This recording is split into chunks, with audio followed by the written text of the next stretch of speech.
Thank y'all for being here today. I'm going to read a brief statement, and then I'm going to open it up for some more people to make some remarks, and then we'll take some questions at the end. Just be mindful it's still an ongoing investigation, so the questions we're going to attempt to answer will be limited, okay?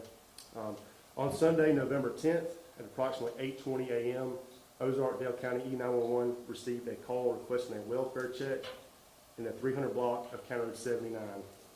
The caller informed deputies that his daughter had not shown up for work, and he had concerns of her well-being. A deputy, along with the Midland City Police Department, entered the residence and discovered the female deceased. The female was nude and bound and gagged. She was located in her bedroom. An autopsy was conducted this morning, and although the results of the autopsy is pending, investigators did notice severe trauma to her head and neck region.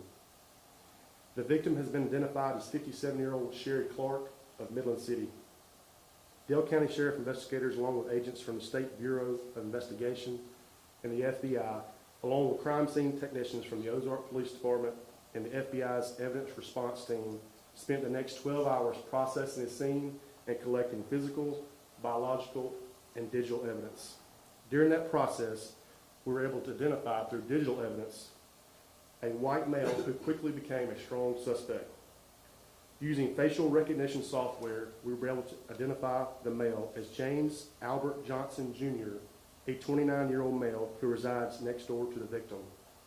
Johnson, who was released from the Florida Department of Corrections last Sunday, was transported and interviewed at the Ozark Police Department.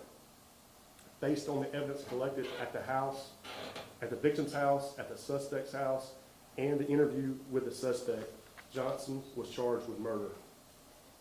By all accounts, Sherry Clark went to work every day and came home and kept to herself and didn't bother anyone.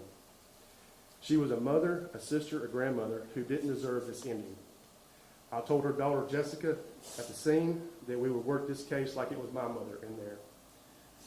I am proud of the work of my investigators along with our state and local partners and our federal partners who work nonstop for nearly 24 hours to make this case, to make sure that Sherry's family will see justice. I do want to bring attention to a few groups of people who made this a success. First, the crime scene techs from the Ozark Police Department.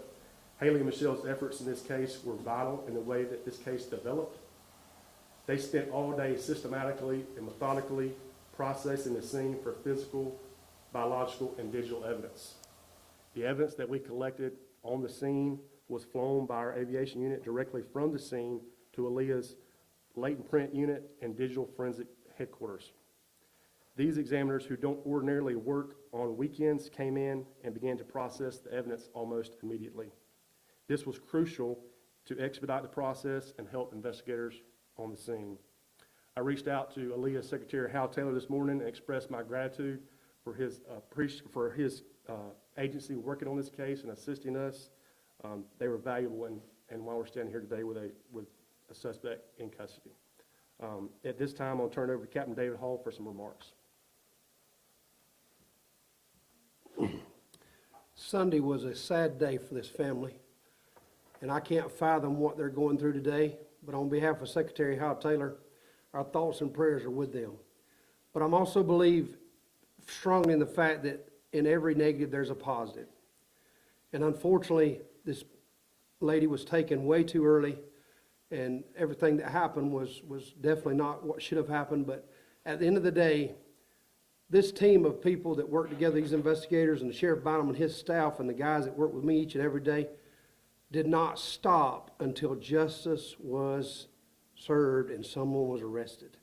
And I cannot stand up here and tell you how honored I am to be a part of this group and what it means to be in law enforcement with some guys and girls that will do everything it takes to put somebody where they belong to be, and that's what happened in this case. Again, we feel for this family and what they're going through, but it's a pleasure to work with Sheriff Bynum and his group. Thank you. At this time, Ms. Shelley Linderman with the Wiregrass Angel House is going to make some remarks on behalf of the victim's family. Good morning. I'm here to speak on behalf of Sherry's family. They would first like to thank Sheriff Bynum and the entire Dale County Sheriff's Office, Kirk Adams, District Attorney of Dale County, as well as Aaliyah's SBI Division, and Captain Hall, for all of their hard work, diligence, compassion, and respect to their family. Knowing our mother was murdered is so devastating for us to understand or comprehend. Having compassionate law enforcement keeping us informed every step of the way has made this unbearable situation a little more bearable through care and kindness.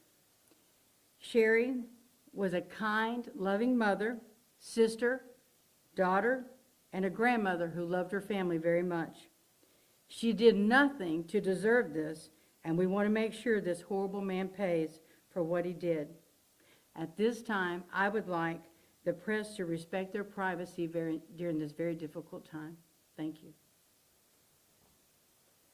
Thank you, Shelley. At this time, like I mentioned before, we'll take some questions, but it will be limited based on the sensitive nature of the investigation. We want to be fair to the defendant as well as the victim and keep the integrity of this investigation intact. So with that. You know what the charges were out of Florida? For what he served time for, I believe it was distribution of controlled substance. I don't know if there was any additional charges, but that was what he did time for.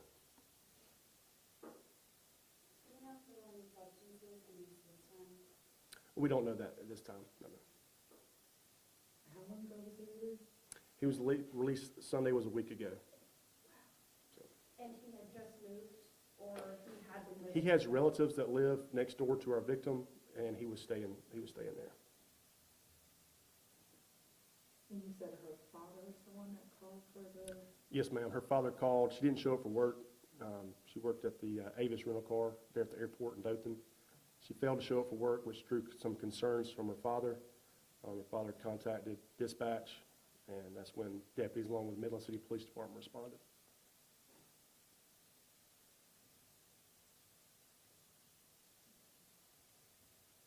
And we currently don't have any indication of a motive at the moment? We do, but we're going to keep that close to the vest right now. Like I said, we've got an investigation still ongoing. We're still doing stuff today. They're doing the autopsy as we speak right now. So they're still, we're early on in this, so we've got a lot of left to go.